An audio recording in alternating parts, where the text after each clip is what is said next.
Francis, ayer y hoy, aprendiendo del pasado, de Francis, ayer y hoy. En el 2015, cuando terminaba el gobierno de Daniel Scioli, uno de los peores gobiernos que tuvo el peronismo en 35 años en la provincia de Buenos Aires, quizá peor que el de Scioli fue el de Ruscau, todos hicieron cuentas del estado de quebranto de la provincia de Buenos Aires. Un estado de quebranto que mostraba una deuda de 9.400 millones de dólares y que seguramente iba a ser muy difícil que se pudiera conformar un gobierno tan malo como el que terminaba. Aquí que hoy, cuando asuma el nuevo ministro de Hacienda, que se trata del ministro de Economía de María Eugenia Vidal, la situación que les voy a contar a continuación demuestra cómo el gobierno de los globos y la prensa adicta también mostró una gestión en la provincia de Buenos Aires que nosotros hace mucho tiempo dijimos que era gravemente endeudadora, siguiendo las mismas líneas del gobierno nacional y del presidente Macri, que vino a gobernar con deuda. Repetimos entonces para que quede claro. Cuando se fue Scioli, había un endeudamiento de 9.400 millones de dólares. En el 2017, cuando ya tenían 2 años de gobierno, y la Cunza era el ministro, la deuda había trepado a 13.700 millones de dólares. O sea, que la mala administración de Scioli había sido empeorada por una peor administración de Vidal. Seguimos. Después de esto, después de que entramos ya en un periodo del último trimestre para tener números más frescos, se bajó el endeudamiento de 13.700 millones en el último trimestre de este año a 12.000 millones de dólares. Es decir que el gobierno de la Cunza endeudó a la provincia de Buenos Aires en 12.000 millones de dólares con relación a los 9.400 con que había recibido una mala administración anterior. Pero sigamos.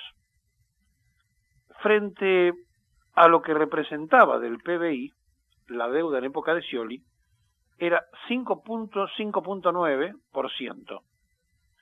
Hoy es el 9.3%. Pero de los ingresos que tiene la provincia de Buenos Aires, en el 2015, la deuda que dejaba el gobierno del frente de Scioli era del 45%. En el 2019, la deuda de Vidal es del 70% de los ingresos que se reciben. Repito, cuando se fue Daniel Scioli, dejaba el 45% de la recaudación comprometida en deuda. Hoy, con María Eugenia Vidal, está comprometida de la recaudación el 70%. En el 2015, el 42% de la deuda que tenía el gobierno anterior de la provincia estaba en pesos, 42%. Hoy solamente el 18% está en pesos. Todo lo demás está en moneda extranjera. Por lo tanto, estos números que le estoy dando, con este movimiento de dólares que hubo, hay que agregarle una cifra mucho mayor a la que usted está escuchando. En el año 2013, la deuda mayoritaria se tenía con la nación argentina. O sea, la provincia le debía a la nación. Tenía la mayor deuda con la nación. Y esta cifra era importante porque era un tercio. O sea, el tercio de lo que se le debía al gobierno nacional, en pesos y al gobierno nacional. Hoy, al gobierno nacional se le debe solamente el 5% y está endeudado en dólares el Banco de la Provincia de Buenos Aires por primera vez en el exterior. La deuda en dólares es de 12.000 millones de dólares y además de todo eso, estos 12.000 millones con el cambio en que ha sufrido la moneda argentina. La devaluación se multiplicó y aumentó en 6.000 millones más la deuda. En 2 días, en 3 días. Es decir que el nuevo ministro de Economía de la provincia y nuevo ministro de Hacienda de la Nación, por más que lo estén ponderando de varios lugares como un buen profesional, no deja de suscribir al mismo problema del saliente, gobernar con deuda, con una provincia que ha aumentado notablemente su endeudamiento y que entonces las medidas que hoy puede anunciar este ministro tienen que ser interpretadas y entendidas dentro de que vino a hacer en la provincia lo mismo que se hacía en la nación, gobernar con deuda. Aclarado este punto, esperemos las medidas que se van a anunciar, que seguramente tendrán un corte electoralista, que seguramente van a buscar un objetivo de frenar la devaluación del peso de alguna manera, y por eso va a haber, después de la jura, a las 8:30 de la mañana, una conferencia de prensa de la CUNSA a las 9, y a las formas de poder aclarar antes que abran los mercados, 9:30, va a hablar el presidente Sanderis, el presidente del Banco Central de la República Argentina, que ayer estuvo reunido con el nuevo ministro de Hacienda, trabajaron juntos en la provincia, en su momento, a los efectos de anunciar medidas. Puede haber medidas cambiarias, no sabemos cuál va a ser el anuncio para controlar el dólar, qué va a pasar con las letras en dólares, qué va a pasar con toda esta timba financiera creada a imagen y semejanza del mejor gabinete de los últimos 50 años. Dicho esto, de forma de introducción, estamos en un punto donde toda la prensa que estuvo defendiendo a Mauricio Macri ahora está diciendo de que prácticamente el poder político ya no lo tiene Macri, sino que lo comparte con Alberto Fernández. Cuando Alberto Fernández en realidad, lo decimos siempre, es una referencia política, pero no es una referencia jurídica, porque todavía no ganó las elecciones. Ayer, el New York Times de Nueva York, el Nueva York Times, perdón, no New York Times, el Nueva York Times, publica algo que impactó en el gobierno nacional porque le echó la culpa de un verdadero desastre al gobierno de Cambiemos y al presidente Macri. Trató de desastre la política económica de Cambiemos y de Mauricio Macri. El diario de mayor tiraje en Nueva York, que lo leen, por supuesto, los de la timba financiera de Wall Street. Y el otro diario, el diario inglés, que había publicado que el Papa había intermediado para que Fernández y Cristina se juntaran y demás, fue absolutamente desmentido por Alberto Fernández ayer, por lo cual es interesante ver cómo la prensa argentina le da crédito a un periodista inglés que inventa una noticia del Vaticano, la inventa él, la traslada, la instala en un diario inglés y la repite toda la prensa argentina como si fuera una verdad revelada. Esto es para que nos demos cuenta cómo los ingleses le marcan la agenda a los grandes medios argentinos, a Nación y Clarín sobre todo, ¿no? Es decir, y entonces viene la repetición como si fuera una verdad revelada y ninguno se le ocurrió investigar. Entonces, ¿de dónde había sacado este periodista esa información?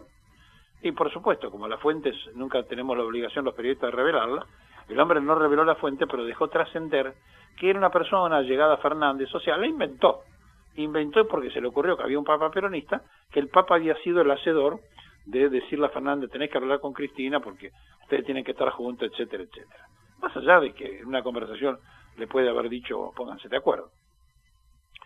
Quiero decir con esto que como se está tan pendiente de la agenda que se marca en el exterior, bueno, cuando ayer leen el New York Times y se enteran de que le está tratando de gobierno desastroso, justamente ellos que están pidiendo ahora un nuevo crédito de 20.000 millones a los Estados Unidos, que es patrimonio presidencial poderlo otorgar a los países que políticamente coinciden con la postura de Estados Unidos, obviamente no es la mejor caricia que puede recibir un ministro entrante. ¿Y qué tiene que hacer Hernán Lacunza hoy? Bueno, enfriar la cosa, tratar de aplacar toda esta locura. Ayer otra vez nosotros no trabajamos, pero los mercados sí, y otra vez los papeles argentinos en Nueva York se vinieron abajo, se acercó el riesgo país otra vez a los 2.000 puntos. Entonces, frente a estas cosas que ocurren todo el tiempo con el vaivén de la economía, lo que va a tratar de hacer Hernán Lacunza es poner un poco de prudencia. Ahora, si la prudencia está reflejada por lo que hicieron en la provincia de Buenos Aires, bueno, nunca el Banco Provincia estuvo como garantía de una deuda en el exterior. Hoy el Banco Provincia, con Lacunza, el ministro de Economía de la provincia, y Jorge Macri como responsable del BAPRO, está endeudado en el exterior como garantía. Así que si nos guiamos por esas cosas, obviamente todos siguieron el mismo camino, gobernar con deuda. Y aquí lo que se trata es de poner en funcionamiento ese círculo virtuoso que tantas veces habló Perón, que era gobernar es crear trabajo, el trabajo da empleo, a mayor empleo, mayor consumo, a mayor consumo, mejor salario, o a mayor trabajo, mejor salario, mayor consumo, y entonces se hace toda una rueda, porque el consumo es lo que mueve la economía. No, vinieron a gobernar con recesión y con inflación, un cóctel absolutamente explosivo que puede hacer volar por los cielos a cualquiera. Por lo tanto, en Estados Unidos, cuando ven eso, lo publican y dicen, es un desastre la economía de la Argentina, el gobierno de Cambiemos y Mauricio Macri. Simultáneamente, así como replican como verdad revelada lo que publicó un periodista inglés que inventó una noticia, también publican como verdad revelada lo que publica el New York Times, y entonces todas las cosas que aparecen dicen, bueno, ahora el poder político y el poder de decisión lo tiene Alberto Fernández. No nos confundamos. El Frente no tiene nada más que una interna respetuosamente ganada con un buen respaldo, pero jurídicamente no tiene nada a su favor hasta el 27 de octubre, donde la sociedad vuelva a votar, y entonces sí, digan, bueno, Fernández es la fórmula.